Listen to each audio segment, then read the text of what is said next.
प्रभु यीशु मसीह के मधुर और मीठे नाम में आज दिनांक 14 मई दिन मंगलवार को आप सब श्रोताओं का हम स्वागत करते हैं।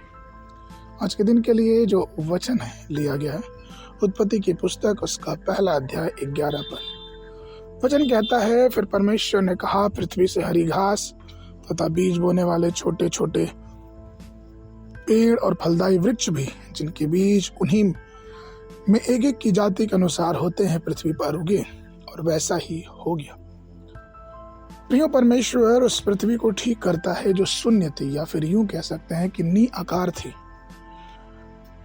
उसने सुंदर पेड़ उगाया, उसने घास बनाई और उसने पृथ्वी पे की सारी चीजें, बीज वाले पौधे, पेड़ और छोटे छोटे पौधे ये बनाए।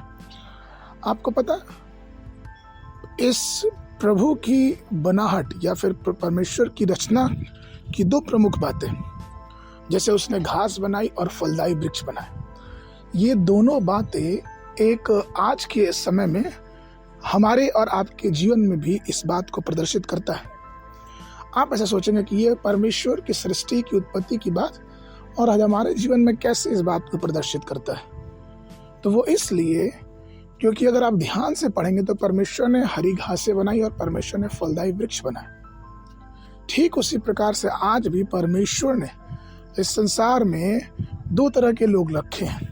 पहला भजन संगीता उसके 92 के साथ में लिखा है कि दुष्ट लोग घास के नाई फूलते फलते और सब अनर्थकारी जो प्रफुल्लित होते हैं, यह इसलिए होता है कि वो सर्वदा के लिए नाश हो जाए। फिर भजन 1 के 3 में वचन ये कहता है कि धर्मी पुरुष जो है वो उस वृक्ष के समान है जो बहती नालियों के किनारे लगाया गया और अपनी ऋतु में फलता है, और जिसके पत्ते कभी मुरझाते नहीं, इसलिए जो कुछ वो पुरुष करता वो सफल होता। अर्थात प्रियो, यहाँ दो प्रकार के व्यक्तित्व का वर्णन है। और आज इस संसार में हम देख सकते हैं कि दो समूहों में मनुष्य जाति बटी हुई है। एक ऐसा समूह जो हमेशा दुष्टता और परमेश्वर के विरोध में कार्य करता है, और एक ऐसा समूह जो परमेश्वर की बातों में और परमेश्वर के वचनों में लगा रहता है।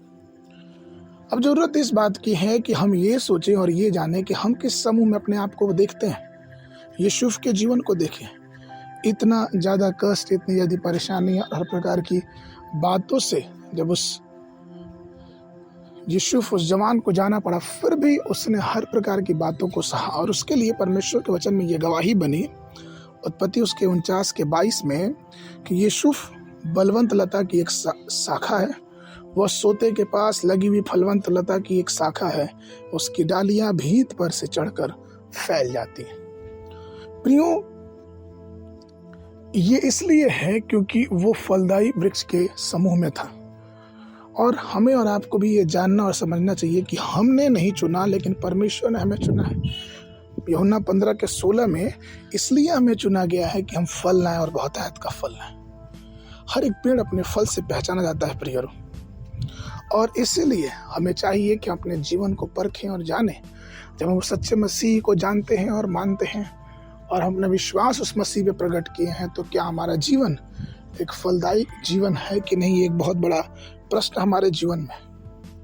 क्योंकि लूका 13 के 7 में हम ये वर्णन पाते हैं कि किस प्रकार से एक पेड़ ने 3 वर्षों तक एक जगह घेर रखा था और उसे काटने की बात हो रही थी, लेकिन उसके मालिक ने ये बोला कि हे प्रभु, हे मालिक, 1 वर्ष और रहने दे।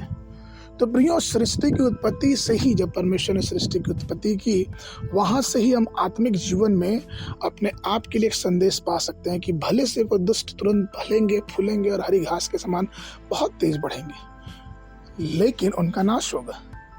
लेकिन वो जो परमेश्वर के वचनों पर चलते हैं और फलदायी वृक्ष के समान रहते हैं, वे सर्वदा के लिए आशीषित होंगे। इसलिए हमें जरूरी है कि हम ये ध्यान दें और ये अपने जीवन विचारें कि हमारा जीवन कैसा है, और निर्णय ले कि परमेश्वर के लिए हम आने वाले दिनों में फल लेके आने वाले हो सके। आज के मनन के लिए इफिसियों की पत्री उसका 5 अध्याय 9 पद, क्योंकि आत्मा का फल सब प्रकार की भलाई और धर्म और सच्चाई में है। बाइबल अध्ययन के लिए सुबह के समय 2 राजा 19, 20 और 21 अध्याय, शाम के समय यूहन्ना 4 अध्याय 1 पद से लेके 30 पद तक। परमेश्वर आप सबको आशीष देवे। आप सब